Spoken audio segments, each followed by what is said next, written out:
अच्छा स्पीकर साहब देखें, इसके अंदर ना इन्होंने जवाब दिया है कि currently all the modules of water courses along with main canal distributions and miners of the Nara canal command have been rectified. So ठीक है, ये बता रहे हैं कि इसको रेक्टिफाई कर दिया है, इसे ठीक कर दिया है. So मेरा इनसे सवाल ये है कि वो ऐसे इश्यूज आए क्या थे जिनकी बिना पे आपको ठीक करना पड़ा, क्या प्रॉब्लम्स आई क्या थी? क्योंकि ठीक है, ये एक्सेप्ट करें कम से कम इस सवाल में, पहले में तो मान नहीं रहे थे, तो बता दिया था कि आगे हम इसके अंदर बेहतरी लेकर आने के लिए और क्या इकदाम उठाए गए.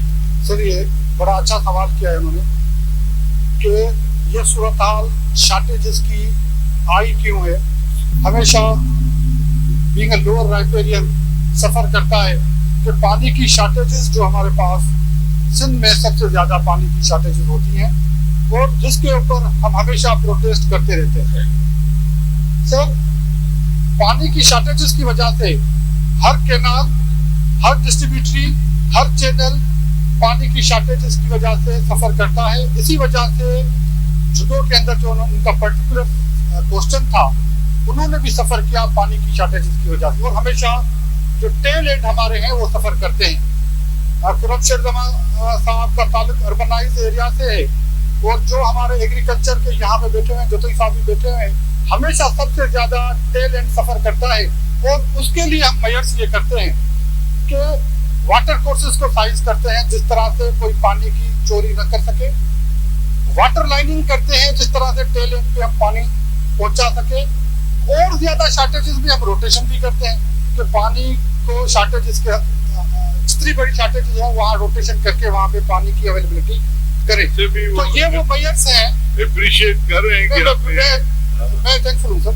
पानी इतना बचा दिया आपने. Supplementary number 2. जी सर, मिनिस्टर साहब के जवाब से लग रहा है कि सिंध में जो इरिगेशन डिपार्टमेंट है उसमें ऑल इज वेल, सब ठीक है. कमाल की बात है वैसे कि आप ज़्यादा सीनियर हैं मुझसे, आप तो खुद जानते हैं कि इरिगेशन डिपार्टमेंट का हाल क्या है.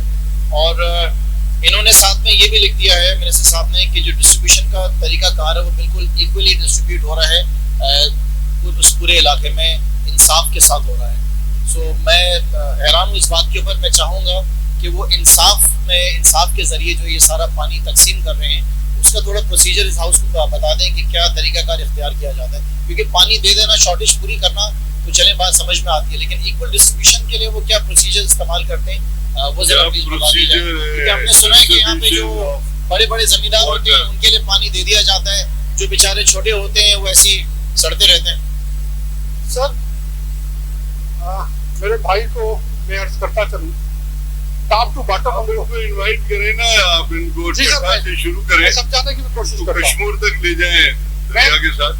मैं और सारे वाटर कोर्स भी नजर आएंगे, बराजेस भी नजर आएंगे और पानी भी नजर आएगा, मछली भी नजर आएगी, फ्रेश फिश भी आप मैं समझाने की कोशिश करता हूँ.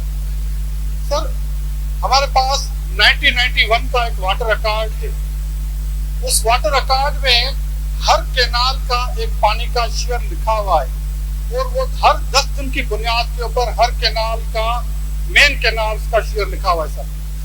और हर वाटर कोर्स का एक शेयर क्लॉक वाइज लिखा हुआ है जिसके तहत उन वाटर कोर्सेज को पानी दिया जाता है.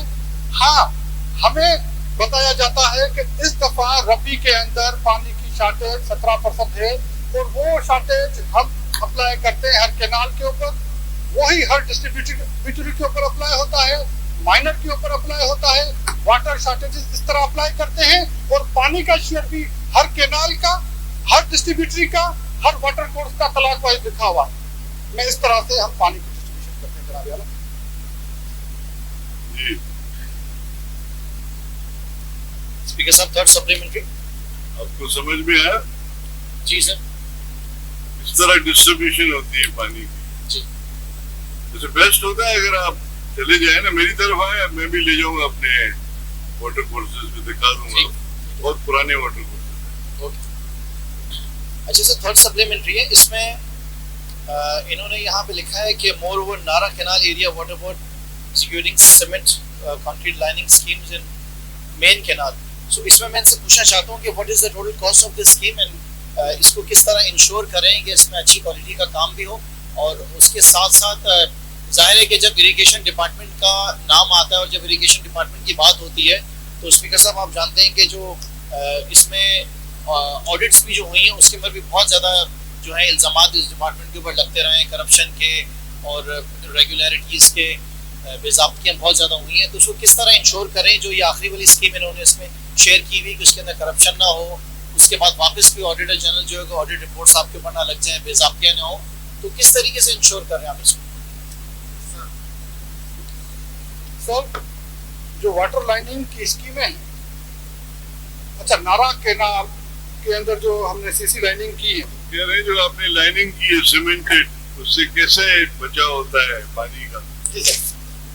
सर जब सर जो कच्ची हमारी डिस्ट्रीब्यूटरीज हैं, माइनर्स हैं, कैनाल्स हैं, उनमें सर वाटर लॉसेस का एक प्रोपोर्शन होता है जो वाटर लॉसेस होते हैं। मेनली 30% के करीब 20 to 30% वाटर लॉसेस होता है कच्ची जो माइनर्स हैं, डिस्ट्रीब्यूटरीज हैं, शाख्स हैं उसमें। सर जब लाइनिंग की जाती है तो ये पानी हमारा सेव हो जाता है, पानी की सेविंग्स होती है। अब आ जाए मैकेनिज्म के ऊपर, किस तरह से हम इसको इंश्योर करते हैं कि वहाँ पे सर एक गवर्नमेंट का मैकेनिज्म बना हुआ है। जब कॉन्ट्रैक्ट्स होते हैं उसके बाद कंसर्न फील्ड ऑफिसर इसको इंश्योर करते हैं कि रिक्वायर्ड एसओपी के तहत वो लाइनिंग हो और उसमें कोई खराबी ना आए।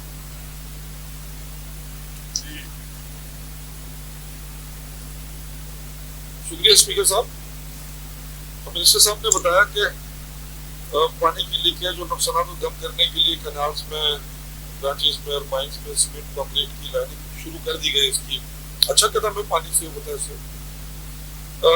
सर पूरे सूबे में जितनी हमारी कैनाल्स है, शाख्स है, बहुत बड़ी तादाद में है, यकीनन उन सबको कंक्रीट लाइनिंग करने के लिए कोई एक प्रॉपर एक मास्टर प्लान इरिगेशन ने बनाया होगा। तो ये कितनी तादाद में इसको आपने कोई मास्टर प्लान बनाया कि पूरे सूबे की कैनाल्स को आपने लाइनिंग करनी है, और अगर पूरे सूबे की करनी है तो इसकी कोई फिजिबिलिटी आपने बनाई कि इस पे आप किस लागत से काम करेंगे और कितने अरसे में काम करेंगे? सर बड़ा अच्छा सवाल किया मेरे भाई ने। सर एजुकेशन डिपार्टमेंट के पास 13,000 माइल्स का नेटवर्क है। 13,000 माइल्स में से जो नेटवर्क है उसमें से हम अब तक 2,000 माइल्स जो हैं वो लाइनिंग कर चुके हैं। और सर 13,000 में से सिर्फ 2,000 माइल्स सर अचीव किया है, वो भी पाकिस्तान पीपल्स पार्टी की गवर्नमेंट ने आके करा है, इससे पहले इन्होंने नहीं करा था। ये जुरिस्डिक्शन सिंध की बात कर रहे हैं। मैं सिंध की बात कर रहा हूँ। सिंध का टोटल जो नेटवर्क है हमारा, जिसमें main canals, channels, distributaries, minor, इनके नेटवर्क का टोटल नेटवर्क का माइल्स हम अगर कन्वर्ट करें 13,000 माइल्स बनते हैं, और 1,28,00,000 एकड़ जमीन इनके ऊपर आबाद होती है। 1,28,00,000 एकड़ जमीन के आबाद करने के लिए ये नेटवर्क हमारे पास अवेलेबल है। इस नेटवर्क से सर में से अब हमें पाकिस्तान पीपल्स पार्टी की गवर्नमेंट ने आके ये स्टार्ट किया कि हमारे पास वाटर शॉर्टेजेस है, और वाटर शॉर्टेजेस हमेशा लोअर राइपेरियंस को आ रहे हैं, सिर्फ सफर करता है। इस वजह से लाइनिंग के प्रोजेक्ट स्टार्ट किए गए, और 2,000 माइल्स अभी तक हमने अचीव किए हैं इनको करने के लिए। और कोशिश ये है सर हमारी कि मैक्सिमम हम लाइनिंग करें जिससे ये फायदा हो कि वाटर लॉसेस हमारे कम हो जाए। लेकिन बहुत बड़ा टास्क है, 13,000 माइल में से हमने अभी तक 2,000 माइल्स किए हैं। बहुत बड़ा टास्क है, बहुत बड़ी फंडिंग है सर रिक्वायर्ड है, जिसके लिए हम हमेशा पीएसटीपी में भी चीख रहे होते हैं कि हमें शेयर कम दिया गया है पिछले 5 सालों में भी। मैं पॉलिटिकल बात यहाँ पे नहीं करना चाहता, लेकिन फैक्ट ये है कि पिछले 5 सालों में पाकिस्तान पीपल्स पार्टी की हुकूमत जाने के बाद हमें लाइनिंग के प्रोजेक्ट्स नहीं दिए गए, जिसकी वजह से सिर्फ प्रोविंशियल एडीपी के ऊपर हम सब रिलाई करते थे।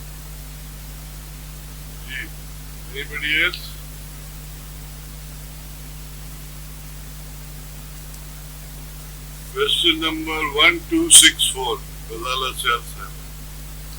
Question number 1264। आंसर में भी टेकन सर मेरा मिनिस्टर साहब से सवाल है कि मैंने आपसे सवाल पूछा था कि जो पेचीदा हमारे आपाशी खाते में जो प्रोजेक्ट है उनकी डिज़ाइन के लिए आप कंसल्टेंट हायर करते हैं या रकम रखते हैं, तो आपने जवाब दिया जी बिल्कुल रखते हैं। मेरा सवाल ये है कि ये कौन से एडीपी और पीएसडीपी के प्रोजेक्ट हैं जिनके लिए आपको बाहर के, क्योंकि आपके पास ज़रूर टीम होगी, बड़ी टीम और इंजीनियरिंग टीम होती है, तो आपको कौन से प्रोजेक्ट हैं बड़े जिनके लिए आपको या तो आपके सूबे में होंगे, हमारे सूबे में, या सूबे से बाहर के वो हायर कंसल्टेंट जो हैं वो हायर करते हैं? सर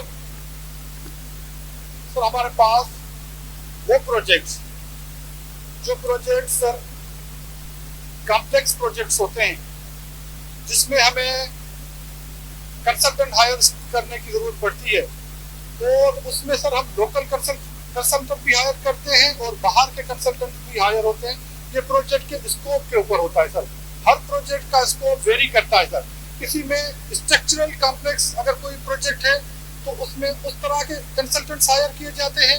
अगर कोई प्रोजेक्ट सर, जो हमारे पास मेरे बहन ने सवाल किया था वो ये था कि क्या हमारे पास रिसर्च और डिजाइन, जो हमारे पास 2 डायरेक्टरेट्स हैं, उनके लिए बजट रखा गया है या नहीं रखा गया है? सब वो रेगुलर हमारा बजट होता है जो उनके लिए ईयरमार्क होता है। उस रेगुलर बजट्स में से मुख्तलिफ प्रोजेक्ट्स हम उनको देते हैं जो नेसेसरी होते हैं, और उन प्रोजेक्ट्स की डिजाइन को वो वेट करते हैं, और रिसर्च वाला सर उनकी हाइड्रोलॉजी को वेट करता है। और इस तरह का अगर दूसरे प्रोजेक्ट्स हैं जिसके लिए हम बाहर से कंसल्टेंट हायर करते हैं वो वेरी करता है। कोई हाइड्रोलॉजी का प्रोजेक्ट है उसके लिए कंसल्टेंट इस तरह का हम हायर करते हैं, कोई स्ट्रक्चर का प्रोजेक्ट है उसके लिए हम अलग हायर करते हैं, वो PC1 कास्ट के अंदर इनबिल्ट होता है।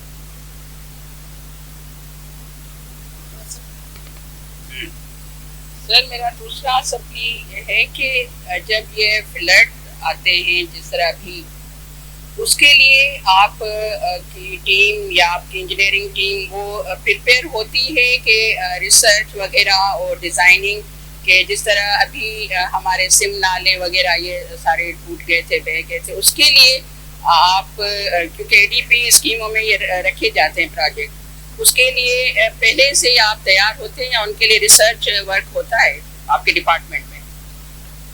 हमारी बहन ने बड़ा अच्छा सवाल किया सर। डायरेक्टर हाइड्रोलॉजी जो हमारी एक डेजिग्नेशन है, डायरेक्टर हाइड्रोलॉजी की हैदराबाद में होते हैं सर। उनके पास 2 लैब्स हैं, कराची में, हैदराबाद में, 4 उनके पास ऑफिसेज हैं, और उनके पास मॉडर्न इक्विपमेंट है। अगर कोई प्रोजेक्ट हम बनाने जा रहे हैं सर, मेरी बहन को थोड़ा मैं बैकग्राउंड बता दूं।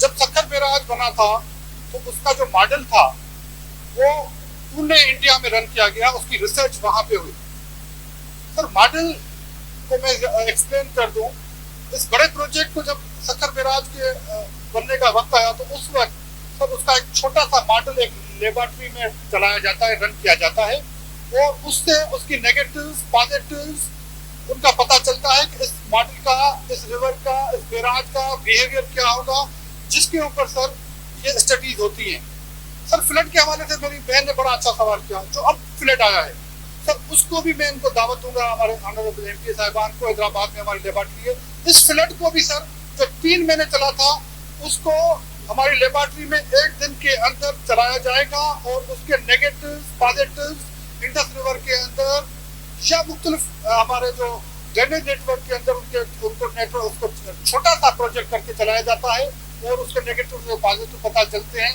तो इस फ्लड्स को किस तरह हमें डील करना चाहिए था, किस तरह डील हुआ, और किस तरह के हमें नेक्स्ट में इससे बचना चाहिए सर।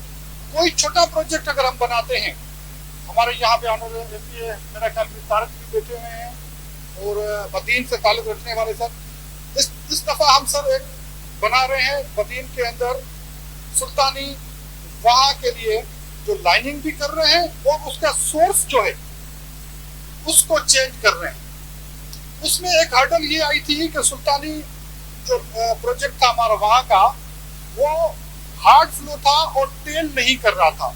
इसके लिए एक हमने मॉडल तैयार करवाया इसी लेबोरेटरी के अंदर, और उस लेबोरेटरी में मॉडल चलने के बाद पता चला कि इसके सोर्स को अगर चेंज कर दें तो ये बेहतर चलेगा, और उसके ऊपर हम अभी काम कर रहे हैं। मैं दावत दूंगा वो मॉडल जरूर देखें। और सर पुणे के बाद नंदीपुर लेबोरेटरी पंजाब में इस्तेमाल होती रही, उसके बाद ये हमारी लेबोरेटरी जो हैदराबाद की है ये इस तरह इस्तेमाल होती है।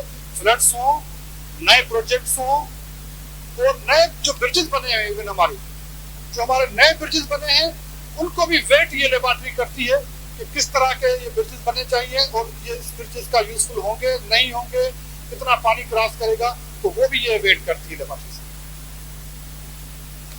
तीसरा सवाल है मिनिस्टर साहब से कि आपने लेबॉर्ट्रीज की बात की, बहुत अच्छी बात है, बहुत अहम आपने जवाब दिया कि लेबॉर्ट्रीज जो है हमारी हैदराबाद और कराची में, हालांकि सक्खर बिराज और ये सक्खर में है, तो लाड़काना सक्खर हमारा दरिया भी, सिंधु दरिया भी वहीं से आता है। क्या वजह है कि सक्खर में क्यों नहीं ये लेबॉर्ट्री बनाई गई? आपका इरादा है आइंदा लेबॉर्ट्री सक्खर में बनाने का?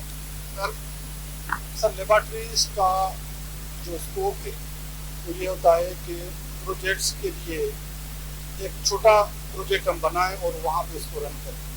सर इस तरह नहीं होता कि हर काम के लिए लेबॉर्ट्री यूज होती है, बड़े बड़े प्रोजेक्ट्स के लिए लेबॉर्ट्री इस्तेमाल होती है।